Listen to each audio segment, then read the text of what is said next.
Welcome to EDU 730's Week 6 lecture, Building Your Own Inclusive Learning Buffet. Our goal for this week is to help empower you to break down barriers to UDL implementation hiccups by designing your own inclusive learning buffet. Now you will be doing this through the activities and the assignment in Week 6. This is just to remind you of some of the mindset work that you'll be doing. One of the things is looking at your own biases, which we covered a little bit in Week 2, but I'm going to put this here in Week 6 to remind you of taking a jab and checking your UDL auras. I want you to think of Universal Design for Learning in terms of a buffet, and there's additional information in our course materials from Katie Novak, who coined UDL as a buffet and uses this buffet analogy to explain the difference between Universal Design for Learning and differentiated instruction. I don't know about you, but I love buffets. The variety of choices and options, while sometimes can be overwhelming for some, are exciting for others. So if you're nervous about providing a lot of choice and a lot of options, ask your learners, ask your co-designers, what are things that would be that you could put into this buffet that's relevant, meaningful, and engaging. So as you're looking at your assignment for Week 6 and looking at your resources, look at those resources and ask yourself, would I put these resources in as a part of my inclusive learning buffet? And if the answer is no, then it probably needs to go. And if the answer is yay, then it should stay. I just, a funny story about buffets. When I was a freshman in college, every Sunday brunch, they had a buffet. And it was amazing. It was like breakfast and lunch and dinner and dessert. I mean, it's probably why I gained the freshman 90 bajillion, but the choices were exciting. There was meat carving, there was vegetables, there was eggs, there was bacon, there were pancakes, there was stuffed shells, and then there was this dessert table that had cheesecakes and cakes and all of that. And I don't mean to make your mouth water, and I hope you don't get too hungry after looking at the slide, but the analogy of UDL as a buffet really helped me to understand how I can pick and choose, or even better, having our learners pick and choose what makes the most sense for them in relation to a learning goal.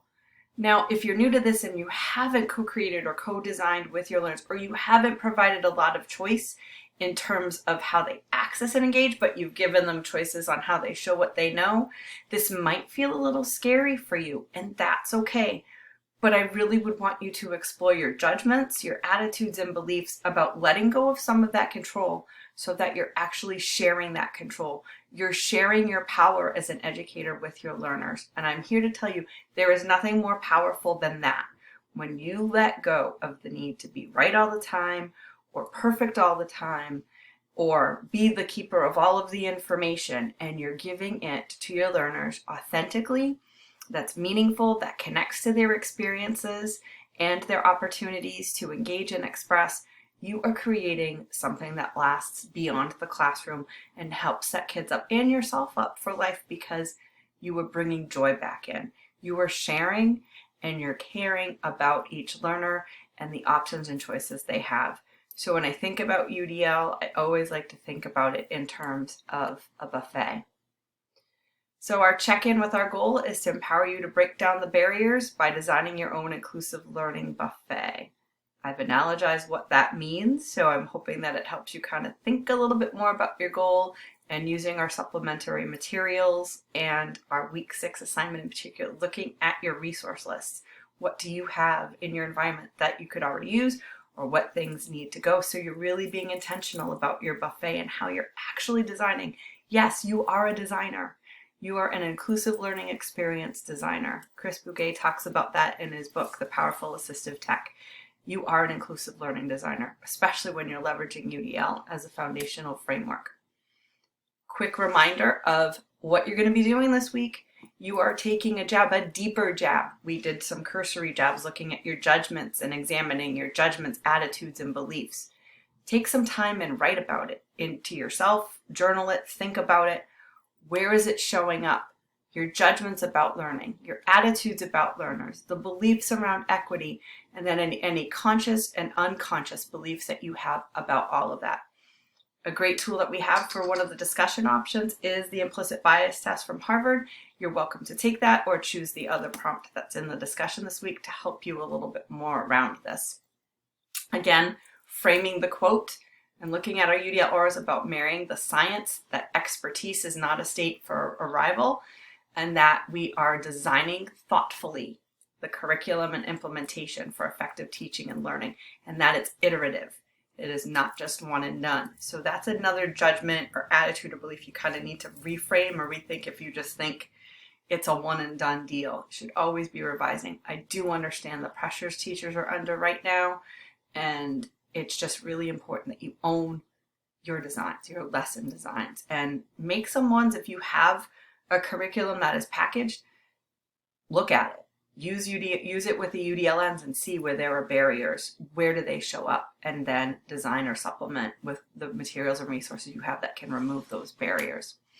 So we want you to go deeper this week with your UDL auras. So those stand for, again, acknowledge, understand, ready, assess, and stay.